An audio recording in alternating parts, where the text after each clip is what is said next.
हरिचरण चिंतन कक्षा में आपका स्वागत है जी। हार्टली वेलकम टू आवर कक्षा। मेरी कुछ हेल्थ इश्यूज़ की वजह से मैं प्रॉपर नहीं आ पा रही हूँ, तो अगर आप मुझे मिस कर रहे हैं तो मुझे पता नहीं, लेकिन मैं नहीं आ पा रही हूँ। तो हरिचरण चिंतन कक्षा में आज की कक्षा भी कितना हमारा सौभाग्य है, मैं नहीं आ पा रही हूँ, लेकिन श्रीमद् भागवतम पे ही चर्चा हो रही है। नहीं तो मैं कभी सोच भी नहीं सकती थी कि I am very biggest fan of my Bhagavatam Gita. मुझे ये लगता था कि मेरा इस जीवन में मेरा गीता ही नहीं हो पाएगा। जब तक मैं उसको अपनी नसों में नहीं चलने दूँगी तब तक मुझे आगे नहीं जाना है। सॉरी, मैं अपना पर्सनल शेयर कर रही हूँ, लेकिन मेरे गुरु महाराज की आज्ञा से मुझे बोला था, मुझे आज्ञा, मैं कुछ भी रीड नहीं करती हूँ जब तक मुझे मेरे गुरु महाराज नहीं बोले, आज्ञा नहीं दे। तो जब भी आज्ञा मांगती हूँ तो उन्होंने मुझे भागवतम बोला। फिर अभी पूछा भागवतम किया? नहीं गुरुदेव। क्यों नहीं? अभी तुम्हें चैतन्य चरितमृत करना है। जी गुरुदेव। तो मुझे भागवतम से ही वो नहीं है, लेकिन कितनी कृपा से वैसे ये जो बॉडी है ये तो नहीं है, सोल से है ना हम लोग। तो जो ये बॉडी है ये बीमार है, मन अच्छा है, सोल अच्छी है, बॉडी बीमार है, बॉडी को तो जलना है ना, तो उसको मैं ध्यान नहीं रखती हूँ। तो जो सोल है वो तो पढ़ना चाहती है, और जो वाणी के रूप में इसमें अगर मुझसे ये कार्य भगवान ये सेवा मुझे दी है तो मैं करना चाहती हूँ। तो और मिल भी क्या रही है श्रीमद् भागवतम, और मुझे ध्यान भी नहीं है कि कैसे हो रहा है, नहीं पता, बस हो रहा है। तो देखिए किस किस पे कृपा है, कैसी कैसी।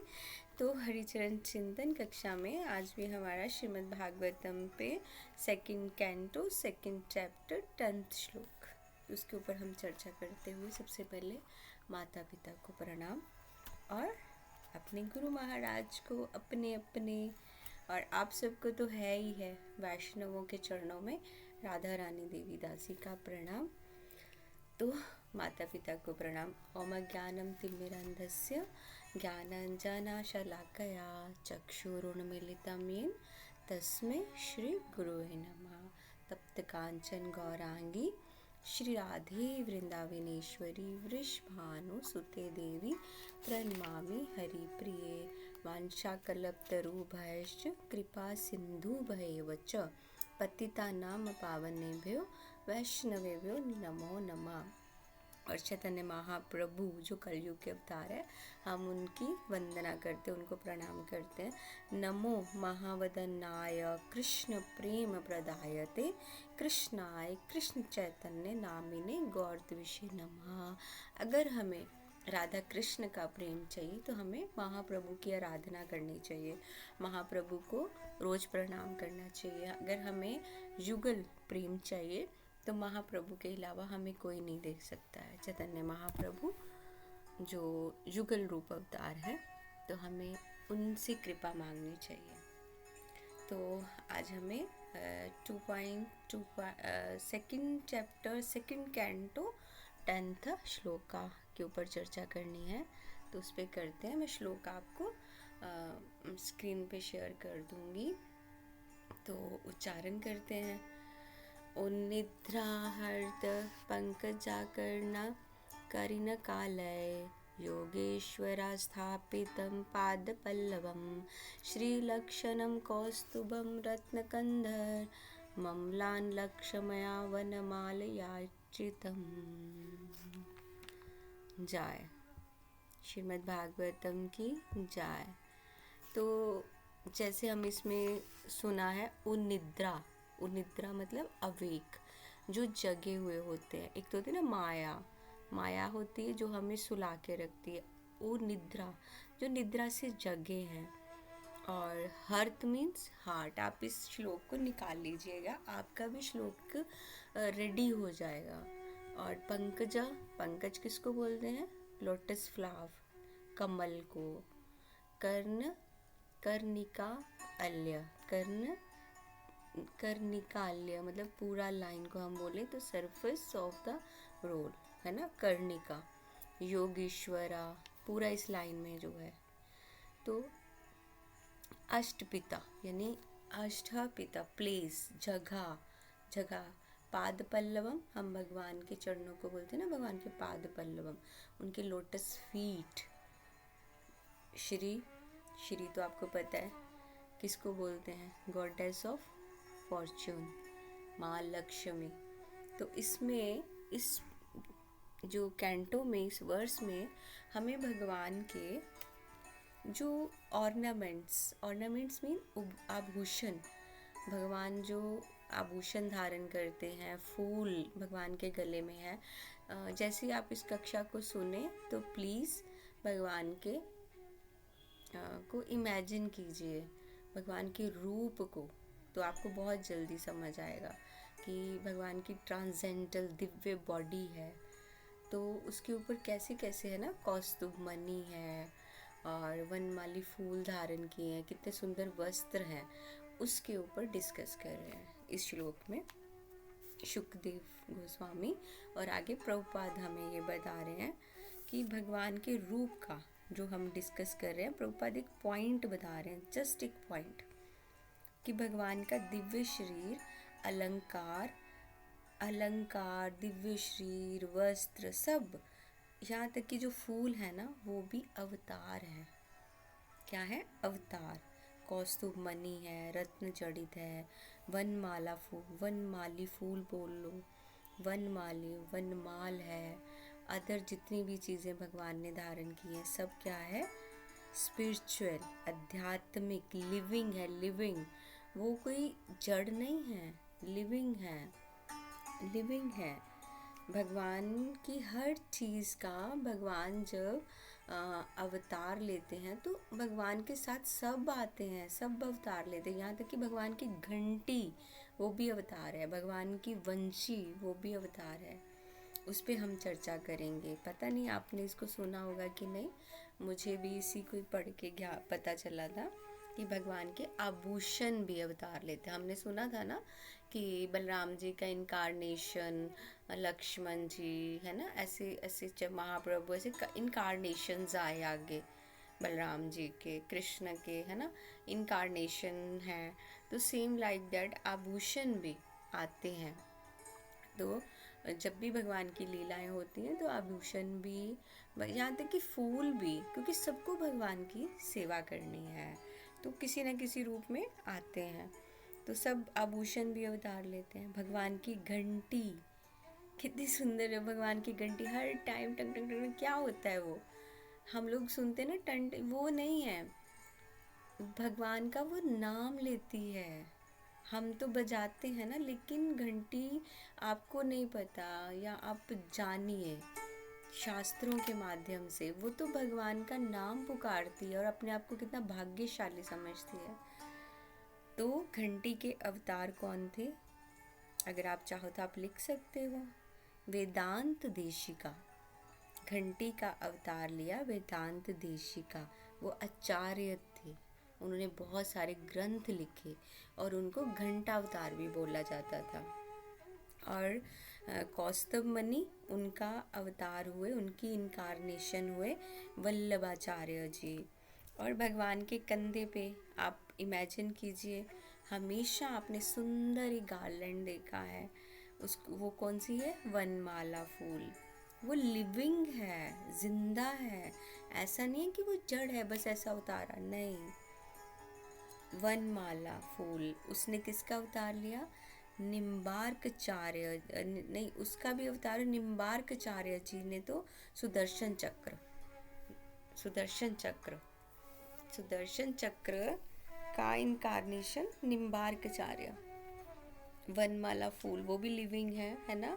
वंशी, भगवान की वंशी का अवतार हुआ था चैतन्य लीला में, जब ये हमारे चैतन्य महाप्रभु की जब लीला आई तो उसमें जो वंशी, मुरली, मुरली वदन ठाकुर, आप इस नेम को लिख सकते हैं, वंशी का अवतार भी हुआ।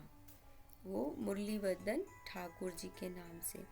अलग अलग सब ने, यहाँ तक कि भगवान की जो पादुका हैं, भगवान की जो पादुका है, खड़ग, जो खड़ग होता है ना, पादुका अलग है, खड़ग खड़ग भी होता है। तो खड़ग ने भी, खड़ग का इनकारनेशन क्या नाम था? अन्नमयी।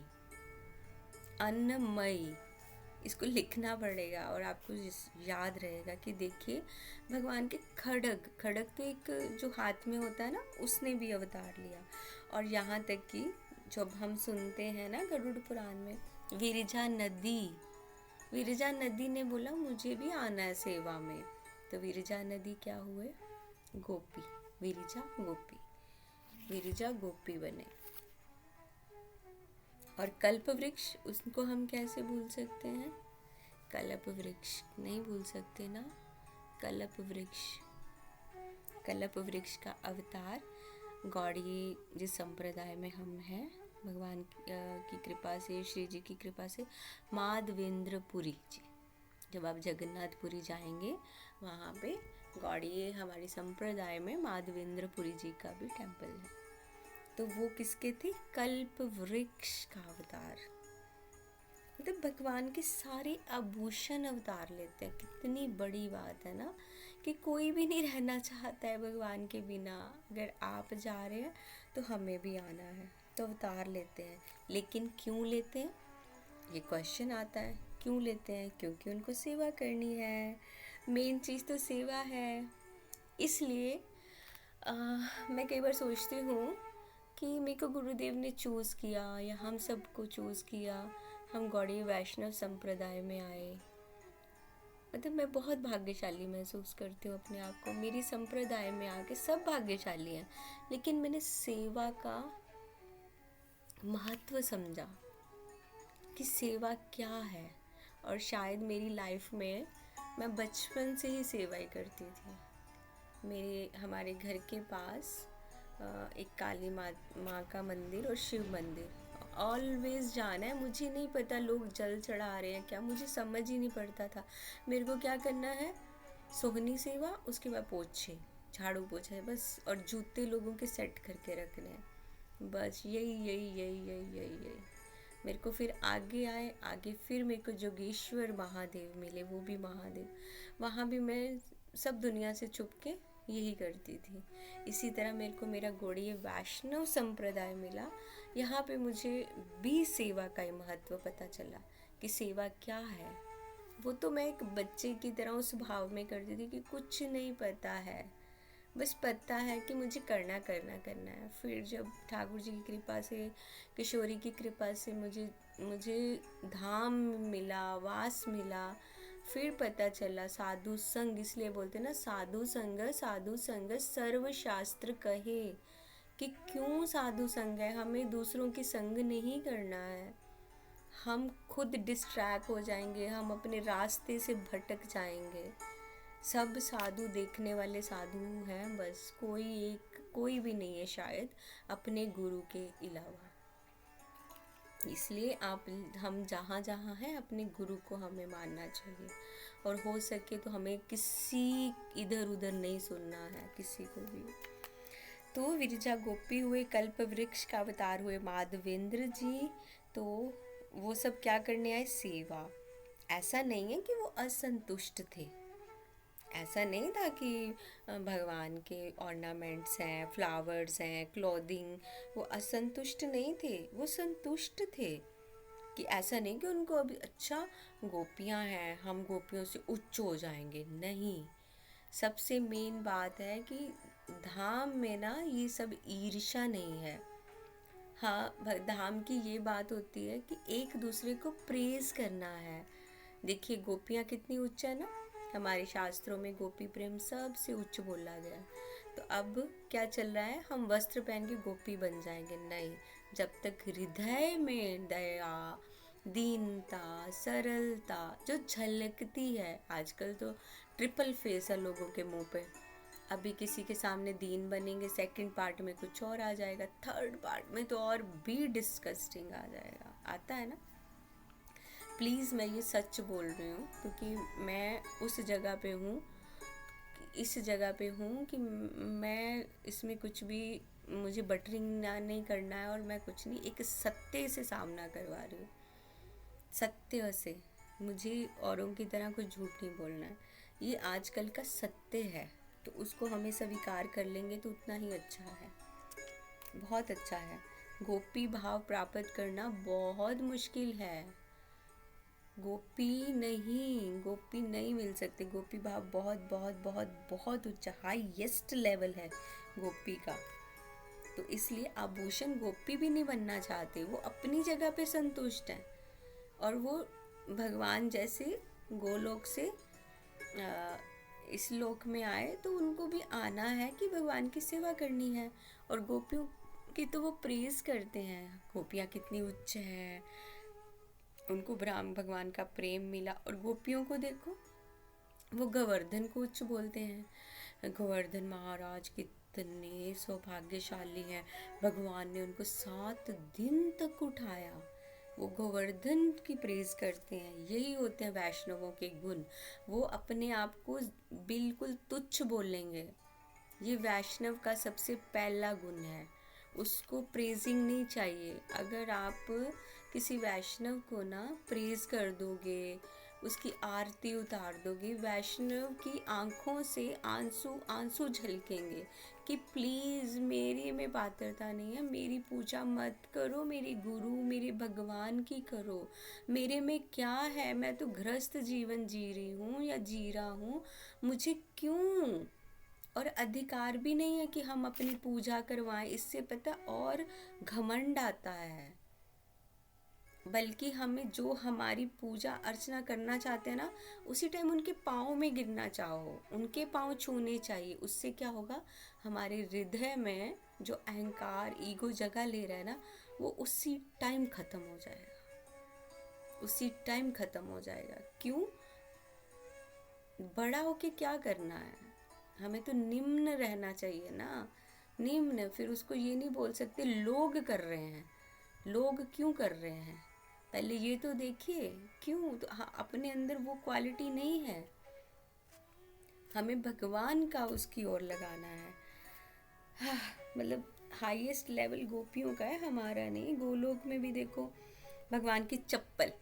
चलो हम चप्पल पे बात करते हैं। कभी सुना आपने? आज हम बात करेंगे। आपने कौस्तुभ मणि को सुना होगा। भगवान के शोल्डर के ऊपर माला है ना, गार्लैंड है, फ्रेश फ्लावर्स है ना, वनमाली। उनके बारे में सुना, अलग अलग वैरायटीज़ सुनी है भगवान के, परफ्यूम्स, इत्र, क्या पसंद है। लेकिन कभी भी किसी ने भगवान के पादुका के बारे में नहीं सुना। तो आज हम पादुका पे चर्चा करते हैं। भगवान वैसे तो गोलोक धाम में तो बिल्कुल चप्पल अलाउ नहीं है। इसलिए वृंदावन धाम में जो शुद्ध भक्त है ना, वो चप्पल को थोड़ा वो करते हैं कि इसी धाम में पता नहीं कहाँ हमारी कृष्णा का कुछ मिल जाए और हम उसके ऊपर चप्पल रख देंगे, इसलिए नंगे पाँव चलते हैं।